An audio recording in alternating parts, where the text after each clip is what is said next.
Hey guys, this is Jacob Zork here, bringing you guys another tutorial series, and this tutorial series is going to be a introduction into VFX in Blender.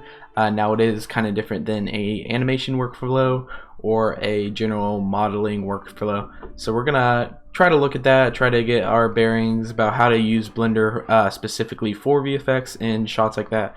Now this tutorial series will be broken up into 3 different videos. So in this video we will be laying down the groundwork for our later videos. This includes getting to know the layout of Blender, and then also keyframing objects and bringing in video into Blender itself. So first off, let's go ahead and get started. You want to make sure that you have a recording, kind of like the one on the screen here. This tutorial series we're going to be kind of doing some masking. Basically you're going to be doing a ball and moving it around your body and behind you, so you want to make sure, try to copy this video as best as you can. If not, you can also download the video in the description below. I'll have a little link right there, so go ahead and download that. And you want to make sure it's a MP4 file. So you can see this is a .mov, so I will quickly show you how to convert it to a MP4. Hopping over to Blender, we want to go ahead and click out of this and then go all the way to the top where it says video editing, and then go to video editing right here. And now we want to, this is at the first frame right now, so we just want to hit add movie and then navigate to where you have that movie clip saved. So I am gonna go here, so this is the movie clip I have. And so you gotta wait till that loads in, and then you just want to, basically you want to drag it and match the frame rate, the amount of frames of the video. Okay, so you just want to drag it to where the side over here it says 1 right here, and then if you click and hold, you will see a number on the very left of the clip. Mine is 336. So you want to remember that number, then come down to the bottom and type that number in, 336, like that. And now we can come over here and make sure that the color management is set to standard. And then you want to match the video resolution and frame rate. And so to do that, I'm going to go over here, come back to the clip, right click on properties, and then go to details, and I can see the frame width and height of the video, and then also the frames per second. So mine is a 4K clip with a 23.79 frame per second. So we will go ahead and copy that over into the settings right here.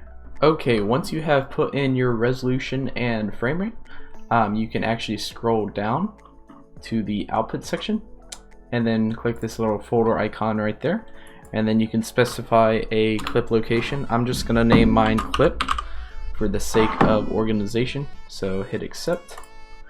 And then you want to make sure that the file format is a FFmpeg video. The encoding container is a MPEG 4, and then the video codec is H264, and then for the output quality I usually change that to high quality. And then once we have all of that, we can actually come up here and hit render, and then render animation. Okay, so the clip just rendered, and you can see that we actually have the file right here. So we can come over back to Blender and then actually go ahead and get rid of both of these strips right here, and then we can come back into the layout view.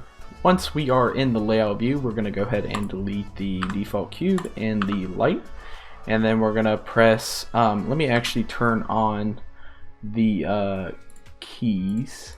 Okay, so in the bottom right you can actually see which key strokes I'm hitting and stuff. So if we hit the 1 on the number pad, and then if we hold Control Alt and then 0, we can actually make the camera come all the way to our position. So now it is along the y-axis right here.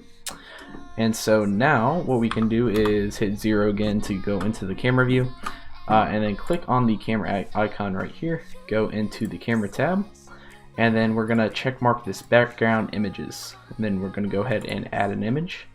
You want to make sure that the background source is a movie clip and not an image. and then we're going to open that MP4 file we just created. So once that is up on the screen, you should see that in the camera view there is the clip right there, but if we go outside of it, you cannot see it. So that is perfect. Let's just make sure that yes, it does run.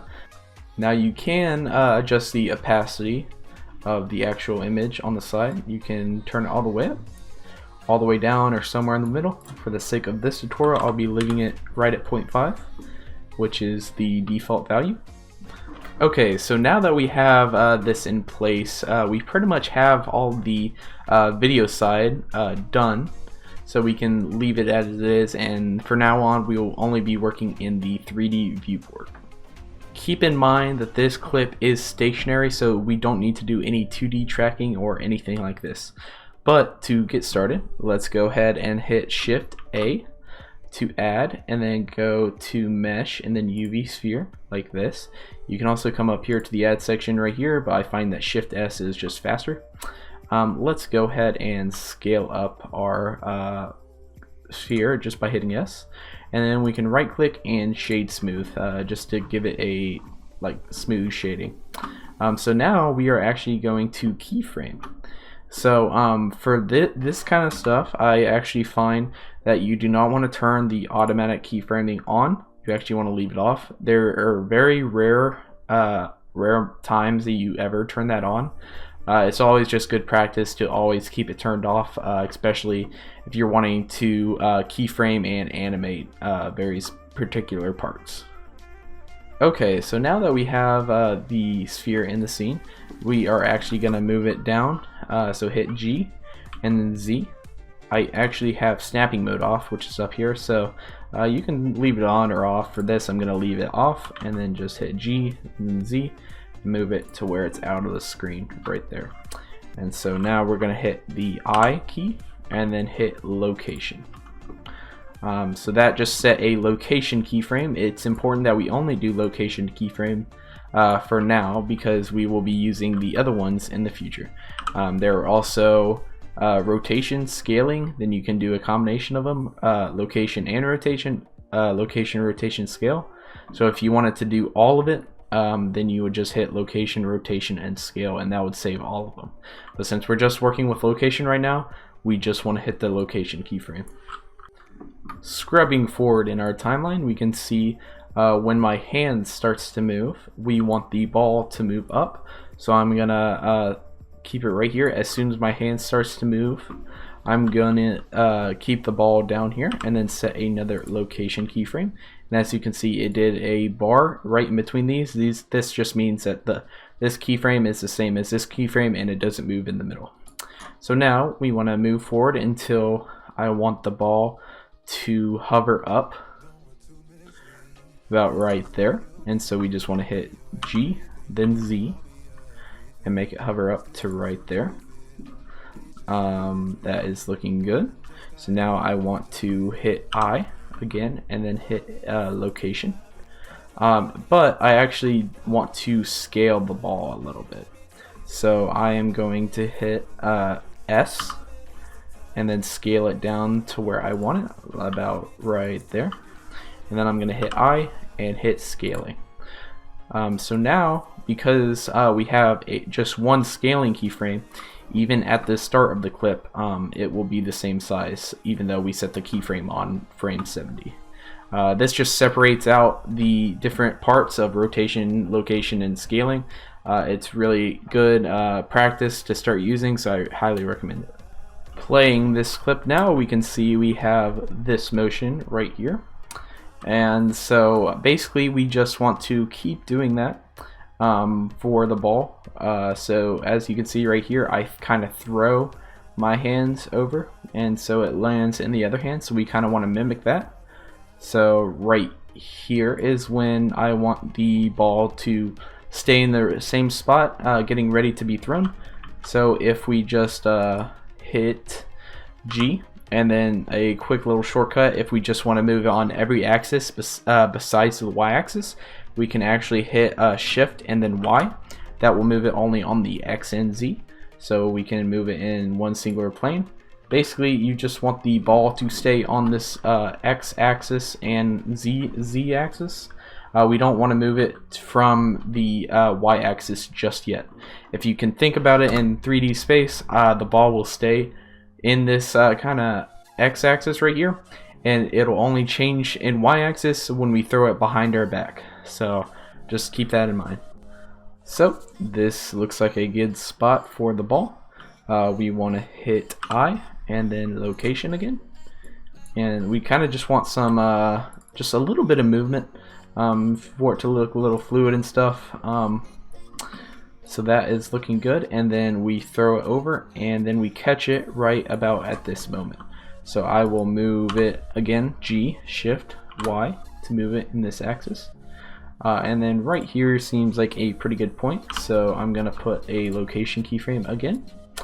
But you can see it's kind of slow right now, so I'm actually going to keyframe in the center to change the location of it, because I want it to move a little bit faster. So I'm gonna hit again G, Y in the middle of those two keyframes, and then change it to about right there. Let's see how that looks. It's still a little bit slow, so what I'm actually going to do is click on this one, and then hit G, and then move these over slightly. See how that looks. There we go. That's a better effect right here. And then after, just to give it a little bit of movement, I'm going to wait a bit and put the ball up a little bit, just so it's continuously moving throughout the whole clip and not being stationary. So let's see. There is a little bit of a wonkiness to this part, so I'm actually going to change this to be a little bit lower. We're just trying to solve for any like janky movements or anything like that. So I'm gonna put a keyframe in the middle of those two. Hopefully that'll smoothen it out a little bit, like so. Let's see if this worked. Yeah, that's better. So now we are gonna keep doing this until we get a nice little ball moving animation. Just keep in mind it is following your hand basically, so you just want to, whoops, see there, I actually did the wrong one. I should have done location, and so we just want it to kind of follow our hand.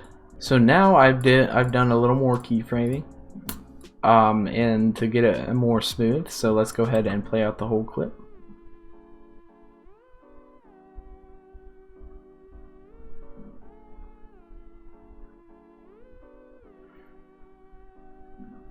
So that is my final result. If we go hit 7 on the number pad, you will see that the ball stays on this X axis right here. And this is very important because we haven't really done these Y axis yet. So that is perfect. So now what we want to do is actually bring the timeline up, then go to the graph editor right here. And then under the object transform tab, we will see all of this stuff. We can actually delete every one of the rotations since we haven't made any rotation keyframes. And then the only thing that we're interested in right now is the Z location. So what we are actually going to do is go ahead and delete the Z location right there. And then now we can basically use this bottom part as a timeline itself. So let's scrub through.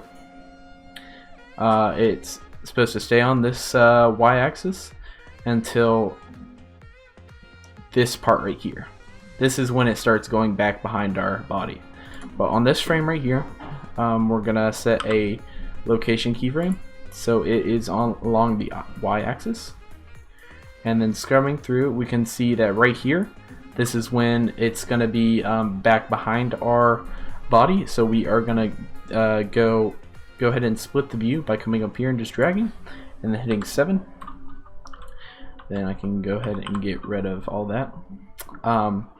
And then what we're gonna do now is actually hit G and then Y, and then just drag the ball back a little, and you can see that it kind of messed up our location of where the ball is perceived. So we're gonna go ahead and move that back by hitting G and then shift Y again, and then moving it to right there, hitting a location keyframe. So now, as you can see, since we deleted that Y location throughout the whole clip except on the keyframes that we just put, it stays on the x-axis, but then when we just did our keyframe, it goes back into wherever we put it on the Y. So that is looking good. Let's see it in its entirety, like that. Okay, so right here we want to set another location keyframe, because that is the last time that it's going to be in this kind of Z, or in this Y coordinate.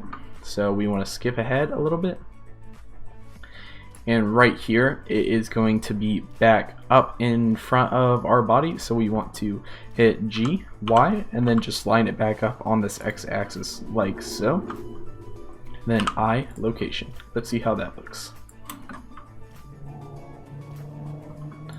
Okay, it's a little fast, so what I am gonna do is actually have this bring it closer just a little bit, location, and then as you can see, it's also not fully over us yet, so I'm gonna go ahead and change that as well to be right here, just so it passes over this side. And so now if we have a playthrough of that, see this. Yep, that is looking good. I can try to smoothen it out a little bit more.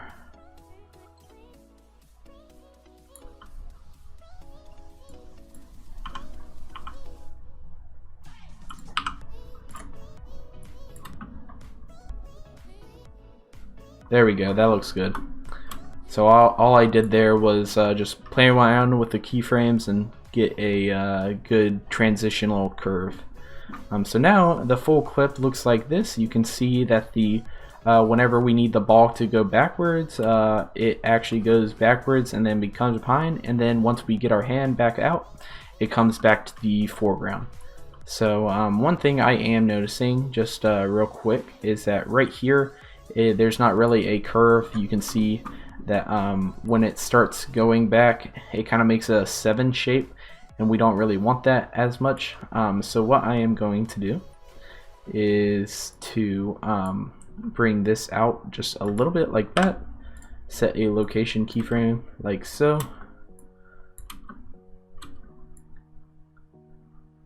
Okay, and then I also need to change this to follow that little curve. See if that changed it. Yep, and then right here we're gonna make this just go out more in the Z, just a little, and then hit another location. Let's see if that curve smoothed it out a little bit. Yeah, that looks a lot better. So actually, I just now noticed I have not saved the project yet, so we're gonna hit Control S and then find a place so we can put this Blender file. It goes right here, and then let's see, VFX shot. Why not? And so we're gonna save that file right there. You always gotta remember to save. One final thing you can do to add a little bit more realism once you have your movement correct, you can lift this up, go to graph editor again, and then we want the I think it's Z location, and then come over here by hitting N, and then go to the modifiers, and we're gonna add a noise modifier right here. And then you kind of want to play around with this. I think I'm going to mess around with the scale and maybe the strength. Let's look at how this looks. The scale needs to go up a little bit, and then the strength maybe down a little bit. And let's see how that looks.